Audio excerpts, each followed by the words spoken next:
এবার দেখুন, জীবিত অথচ ভোটার তালিকায় মৃত নাসির বিশ্বাস, জলঙ্গিত ভুতুরে ভোটারের হদিশ। স্ক্রুটিনি করতে গিয়ে ধরা পড়েছে জেলা তৃণমূল নেতৃত্বের হাতে এসছে সেই তথ্য। যে ছবি আপনার কাছে দেখাচ্ছি, জলঙ্গিতে ভুতুরে ভোটারের হদিশ। জীবিত রয়েছেন নাসির বিশ্বাস, কিন্তু ভোটার তালিকায় তাকে মৃত বলে দেখানো হচ্ছে। স্ক্রুটিনি করতে গিয়ে এই তথ্য হাতে এসছে জেলা তৃণমূল নেতৃত্বে। আর এখানেই প্রশ্ন, এই নাসির বিশ্বাস যিনি জীবিত রয়েছেন কিন্তু ভোটার তালিকায় তাকে মৃত দেখানো হলো কি করে?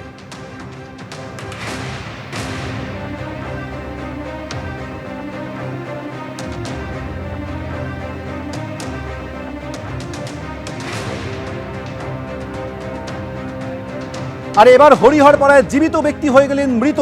ভোটার তালিকা থেকে বাদ হরিহরপাড়ার রফিকুল শেখের নাম। 3 মাস আগে কাজের উদ্দেশ্যে হায়দ্রাবাদে পাড়ি দিয়েছিলেন রফিকুল। আমাদের কিছুই জানানো হয়নি, এটা কি করে সম্ভব? প্রতিক্রিয়া রফিকুলের পরিবারে।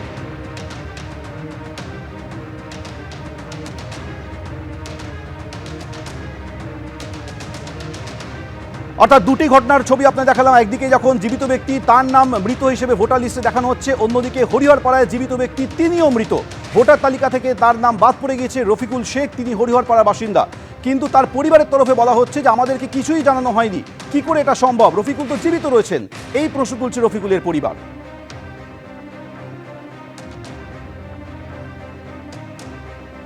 মাথাভাঙায় ভোটার তালিকায় ভুতুরে ভোটার, হাতে রয়েছে ভোটার কার্ড কিন্তু তালিকায় নাম নেই। উত্তরপ্রদেশের এক বাসিন্দার নামে ওই মহিলার এপিক নাম্বার। সোমা বর্মন দাবি করছেন যে 2021 সালের বিধানসভা নির্বাচনে তিনি শেষবার ভোট দিয়েছিলেন। হাতে ভোটার কার্ড রয়েছে কিন্তু ভোটার তালিকায় তার নাম নেই। উত্তরপ্রদেশের এক বাসিন্দার নামে এই মহিলার এপিক নম্বর রয়েছে। এই সোমা বর্মন, যার হাতে ভোটার কার্ড রয়েছে কিন্তু তালিকায় তার নাম নেই, তিনি দাবি করছেন যে 2021 সালের বিধানসভা নির্বাচনে শেষবার তিনি ভোট দিয়েছিলেন। বিস্তারিত জানবো, আমাদের প্রতিনিধি শুভেন্দু ভট্টাচার্য আমাদের সঙ্গে রয়েছে। শুভেন্দু, দেখো, মাথাভাঙার পচাগাঁও গ্রাম পঞ্চায়েতের 244 নম্বর বুথ, সেই বুথের বাসিন্দা সোমা বর্মন। তার যেটা দাবি যে তার যে ভোটার কার্ডটি রয়েছে, সেই ভোটার কার্ডটি তার ভোটার লিস্টে নেই, কিন্তু সেই ভোটার কার্ডের এপিক নম্বর দিয়ে যখন সার্চ করা হচ্ছে তখন উত্তরপ্রদেশের এক বাসিন্দার নাম বেরিয়ে আসছে। স্বাভাবিকভাবে এটি নিয়ে চাঞ্চল্য ছড়িয়েছে। ইতিমধ্যে কিন্তু তৃণমূল কংগ্রেসের পক্ষ থেকে যে ঘরে ঘরে গিয়ে সেখানে ভোটার তালিকা স্ক্রুটিনি করা হচ্ছে এবং সেখানেই কিন্তু এই অনিয়ম বেরিয়ে এসেছে। এবং যেটা জানা যাচ্ছে যে এই যে সোমা বর্মন, তিনি 2021 সালে ভোট দিয়েছিলেন এবং গত পঞ্চায়েত এবং লোকসভা নির্বাচনে তিনি ভোট কেন্দ্রে ভোট দিতে গিয়েছিলেন, কিন্তু তার ভোট নেওয়া হয়নি। তাকে বলা হয়েছিল তার নাম ভোটার তালিকায় নেই এবং তার কার্ড যদিও ছিল কিন্তু নাম তার ভোটার তালিকায় ছিল না। এই ভোটার তালিকায় নাম সংযোজনের জন্য এর আগেও তিনি চেষ্টা করেছেন, কিন্তু সেটা পারেননি, হয়ে ওঠেনি।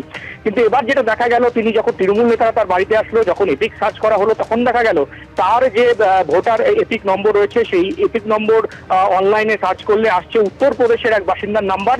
সেই নাম্বার ভোটার, সেই নাম রয়েছে উত্তরপ্রদেশের বাসিন্দার নাম্বার, কিন্তু তার যে নাম সোমা বর্মন, সেটা কিন্তু মাথাভাঙার এই যে 244 নম্বর বুথে তার কিন্তু সোমা বর্মনের নাম সেখানে অনুপস্থিত। অর্থাৎ তার ভোটার কার্ড আছে কিন্তু তার ভোটার তালিকায় নাম নেই।